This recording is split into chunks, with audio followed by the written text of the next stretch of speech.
Então a passagem diz assim: depois disso, por ocasião de uma festa dos judeus, Jesus subiu a Jerusalém.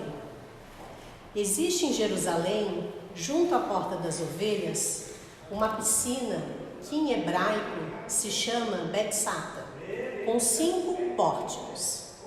Sob esses pórticos, deitados pelo chão, numerosos doentes, cegos, coxos e paralíticos ficavam esperando o borbulhar da água, porque o anjo do Senhor se lavava de vez em quando na piscina e agitava a água. O primeiro, então, que aí entrasse, depois que a água fosse agitada, ficava curado, qualquer que fosse a doença. Encontrava-se aí um homem doente havia 38 anos.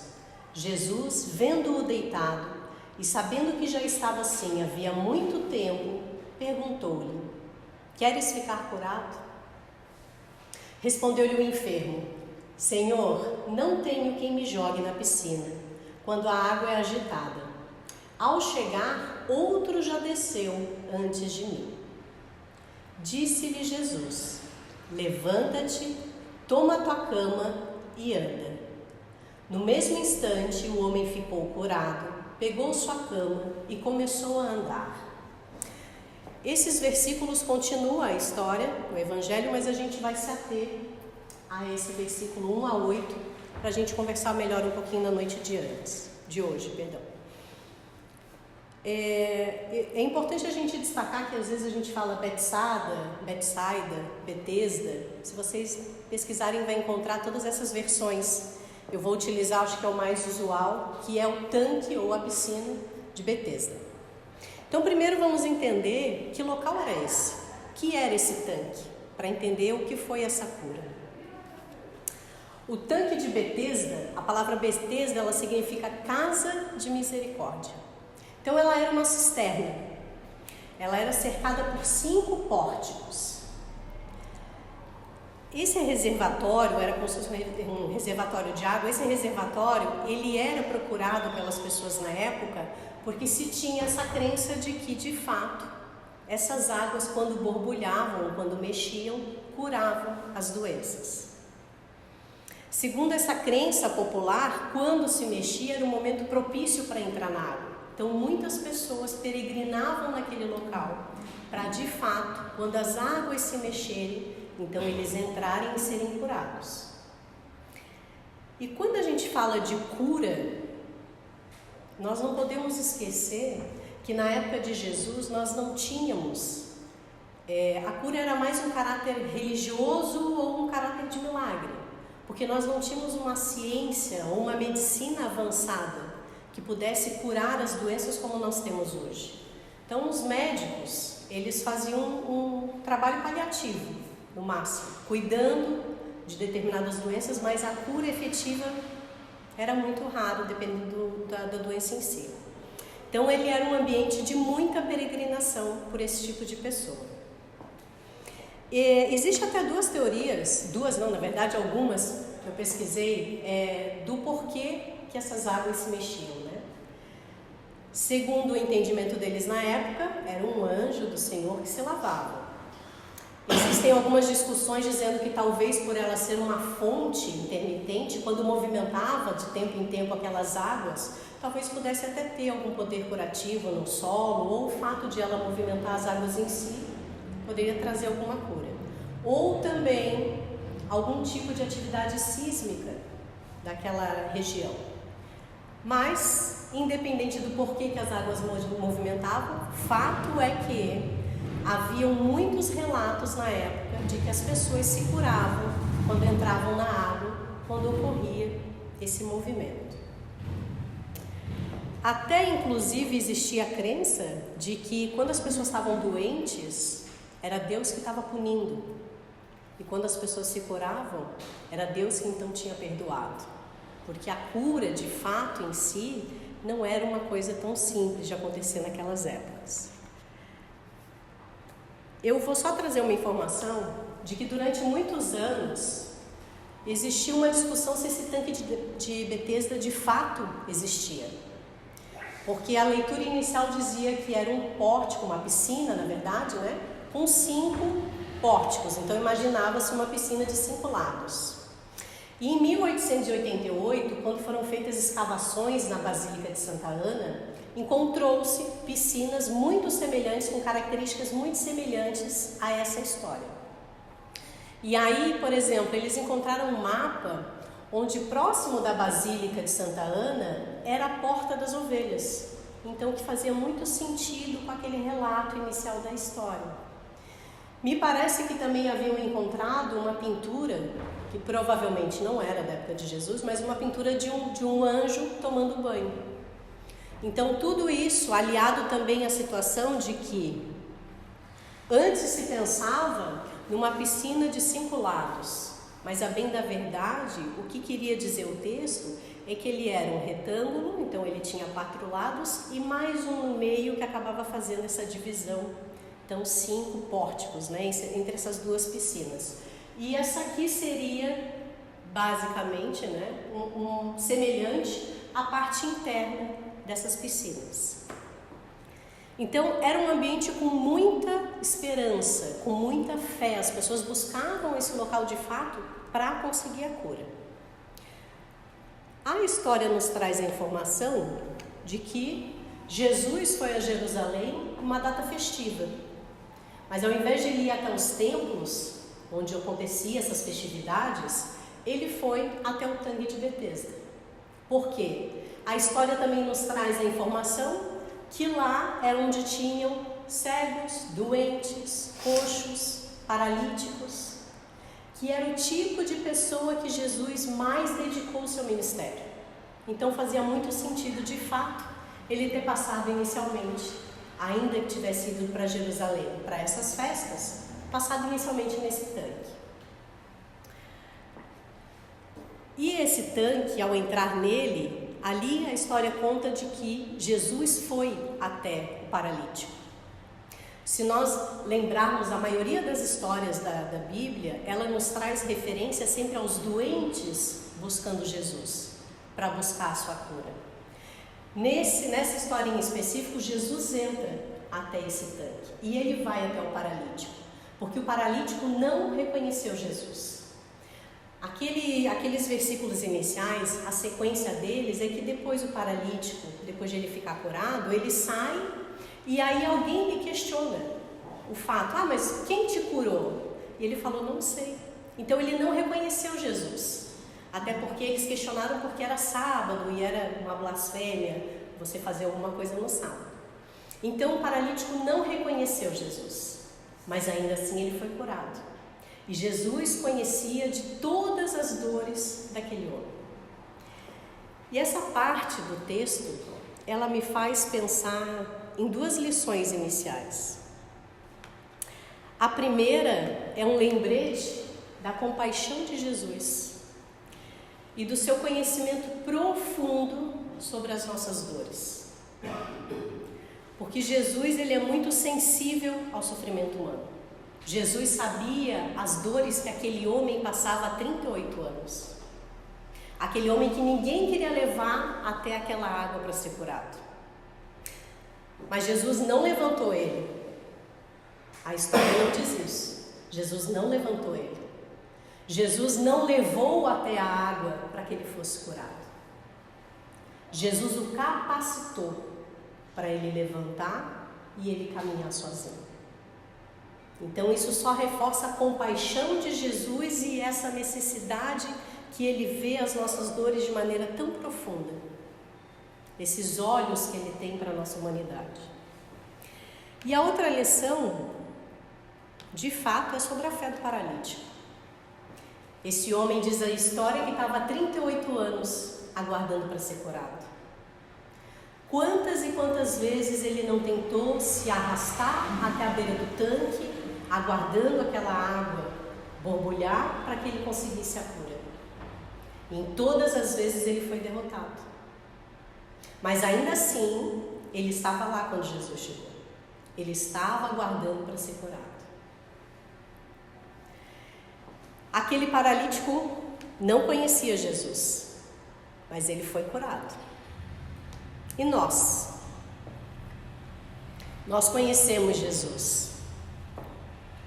Talvez não tão bonito desse jeito, né? A gente sabe que esse desenho não é bem ele, mas nós conhecemos a história dele. Nós conhecemos a peregrinação dele enquanto ele esteve encarnado na Terra, para falar para a gente, nos ensinar sobre amor, sobre a caridade. E aí, quando eu li essa parte do texto, eu falei, não, alguma coisa está me fugindo. Eu voltei, li novamente 2, 3 vezes aquele texto, e aí eu cheguei à conclusão de que nós conhecemos Jesus, mas nós somos aqueles doentes no tanque de Betesda. Nós somos aqueles paralíticos que estamos aguardando alguém nos levar até as águas para ser curado. Porque, apesar de que a grande maioria de nós não tem nenhuma limitação no corpo físico, nós de fato estamos paralisados, com paralisia da alma, com uma dificuldade de evoluir espiritualmente porque algo nos segura, algo não nos deixa caminhar. Para entender, na verdade, um pouquinho sobre a paralisia da alma, eu trouxe um trechinho do livro Plenitude, de Joana de Ângeles. E a Joana de Ângeles, ela afirma que todo sofrimento é considerado uma doença da alma.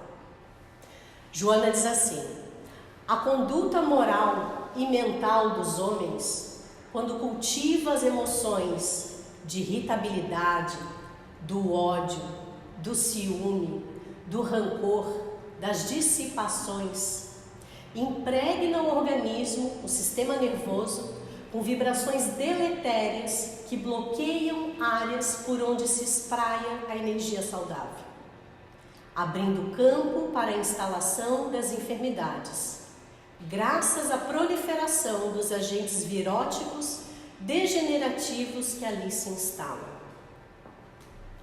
E o que a Joana quer nos dizer com essa frase? Que eu sempre tenho dificuldade de trazer trechos da Joana, porque para mim a Joana é muito complexa. Mas essa frase, depois de estudar tanto sobre esse versículo, essa frase fez muito sentido.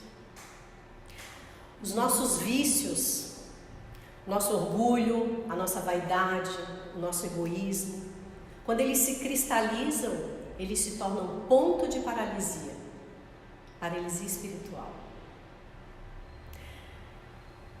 E isso acaba trazendo um prejuízo para a nossa saúde, mas não para a nossa saúde física, para a nossa saúde espiritual.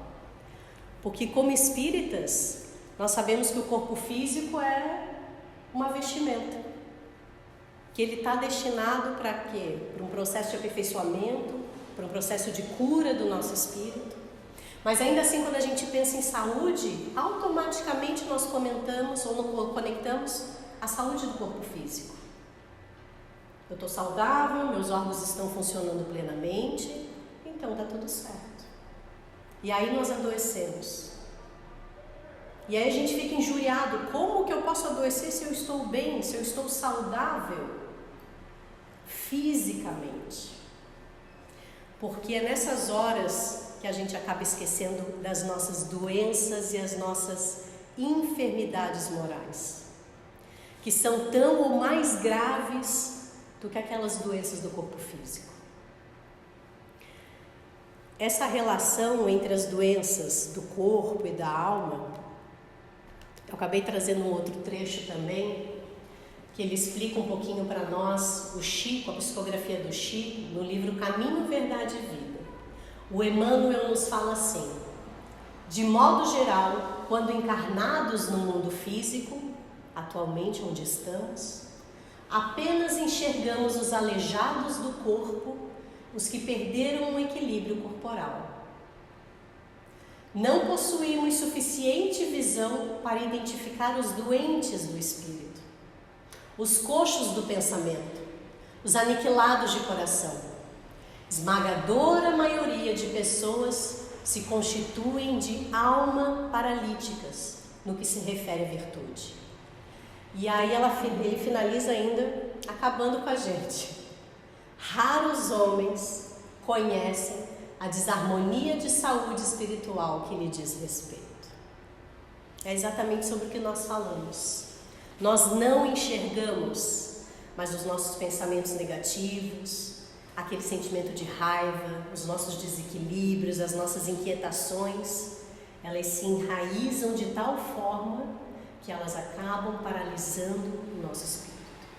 E muitas vezes, como ele mesmo disse, nós não nos damos conta. Aquilo é tão automático no nosso dia que a gente não percebe o quanto aquilo está trazendo de prejuízo para a gente. E paralisia é fonte do quê? Paralisia é fonte de enfermidade. Vamos pensar num ambiente com água. Um espelho d'água como isso aqui. Uma piscina que não está sendo limpa, que ninguém ligou o motorzinho, ninguém passou o aspirador. Aquela água que não tem corrente, que não tem queda, ela é limpa. Mas depois de alguns dias sem esse movimento, o que acontece? Ela vira fonte de enfermidade. Ela fica suja, ela fica podre. E ao contrário, uma água em movimento, uma água em constante renovação, ela está sempre cristalina, ela está sempre limpa. Então, quando Jesus pergunta, você quer ser curado? Jesus não estava perguntando só para o paralítico, que estava há 38 anos lá. Ele estava perguntando para nós. Você quer de fato lavar e limpar a sua alma? Você quer de fato mover essa água parada? Você quer de fato limpar essa paralisia? O grande problema é que quando Jesus nos pergunta se nós queremos ser curados, nós estamos tão arraigados nessas coisas do nosso mundo, que ao invés de a gente dizer sim, eu quero ser curado, o que a gente faz? Nós justificamos. Justificamos as nossas dores, justificamos as nossas doenças, levamos o mundo nas costas, pobrezinho de nós, porque o mundo nos traz dificuldades.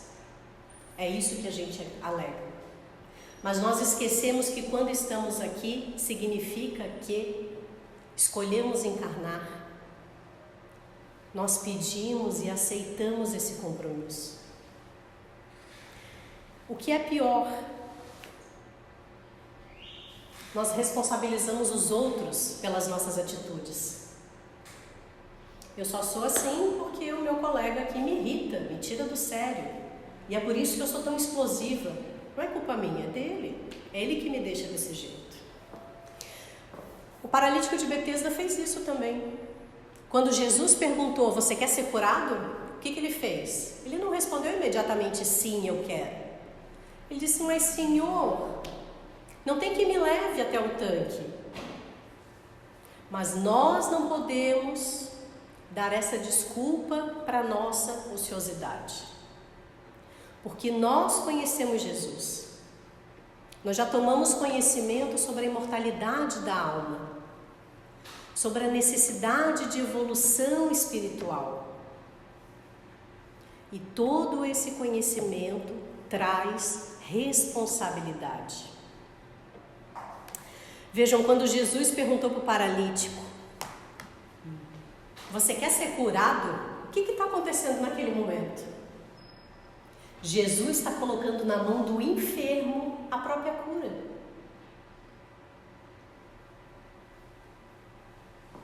Ele tem o poder de se curar. No tanque de Betesda, pelo esforço que ele tinha que fazer, como é que ele poderia de fato conseguir a cura dele? Ele teria que se esforçar para chegar até a beira do tanque e ali se jogar naquelas águas e ali ele seria curado. Como é que nós podemos nos curar hoje?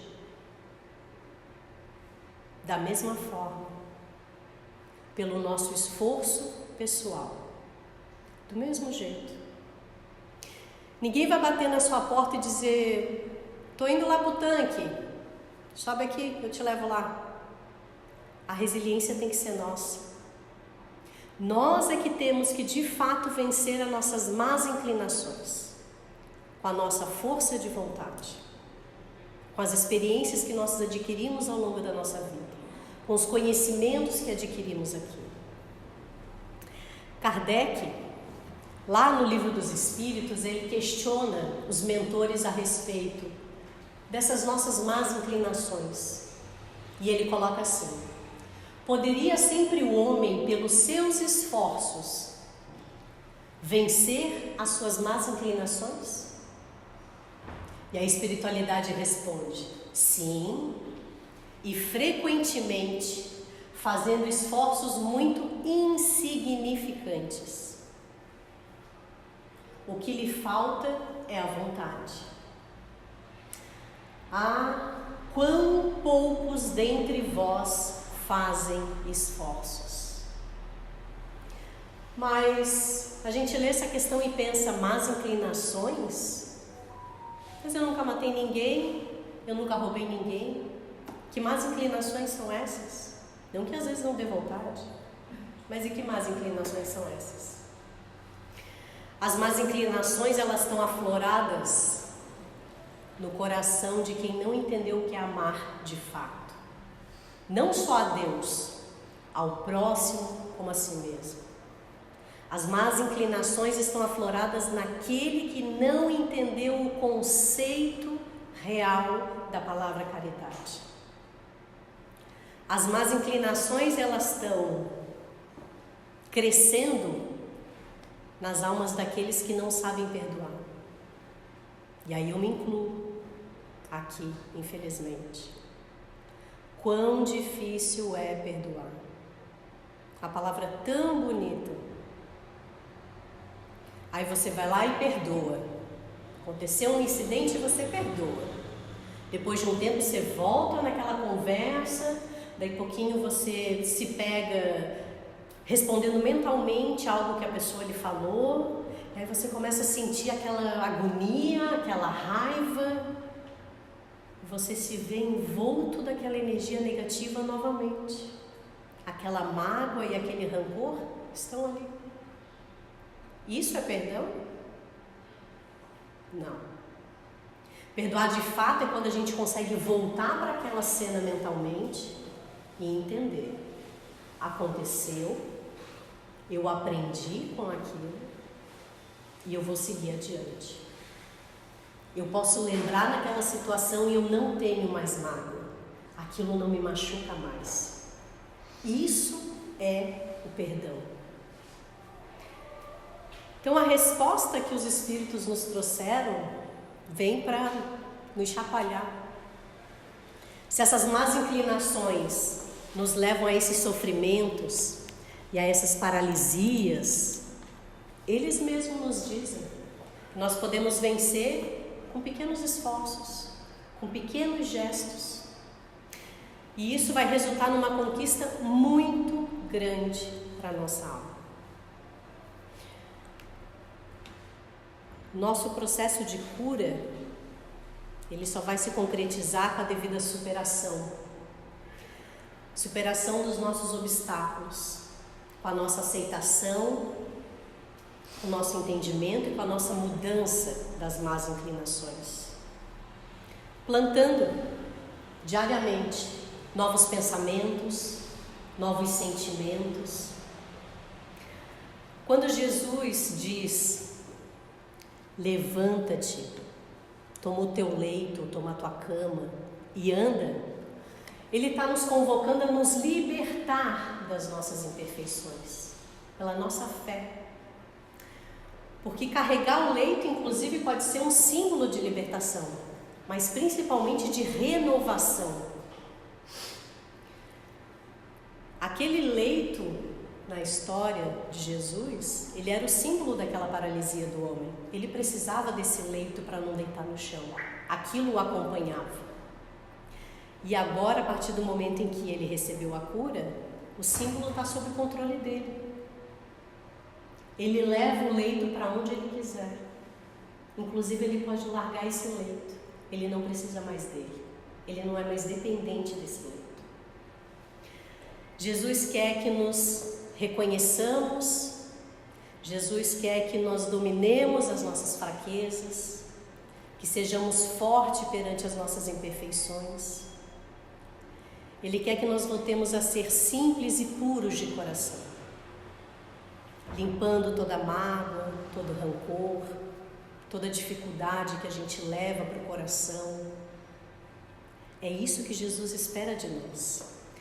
E aquelas inclinações ruins, como os Espíritos mesmos disseram, pequenos gestos, pequenas mudanças no nosso dia a dia serão suficientes para que a gente possa fazer essa mudança.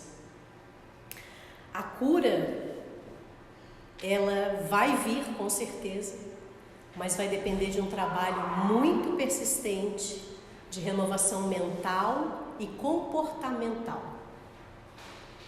Porque não adianta de fato eu mudar os meus pensamentos, mas não mudar as minhas ações. Há de existir um equilíbrio entre eles, para que a gente consiga de fato começar a olhar para frente das nossas más inclinações, percebê-las e mudá-las. Eu finalizo essa conversa com uma reflexão. Que paralisia que tem nos levado até o tanque de Betesda, até a nossa casa de misericórdia, até a nossa casa espírita? E o que nós iremos responder quando Jesus perguntar se nós estamos prontos para ser curados? Porque nós não podemos esquecer de algo implícito dentro desse texto. O poder não estava no tanque, nunca esteve. O poder está em Deus, na fé que nós temos em Ele. É a grande força que nós temos. Então essa é a reflexão que eu gostaria de deixar para vocês na noite de hoje. Muito obrigada. Eu queria aproveitar, já que terminei a explanação, e lembrá-los que essa semana a casa está completando 108 anos, uma casa muito antiga, que trabalha de diversas maneiras,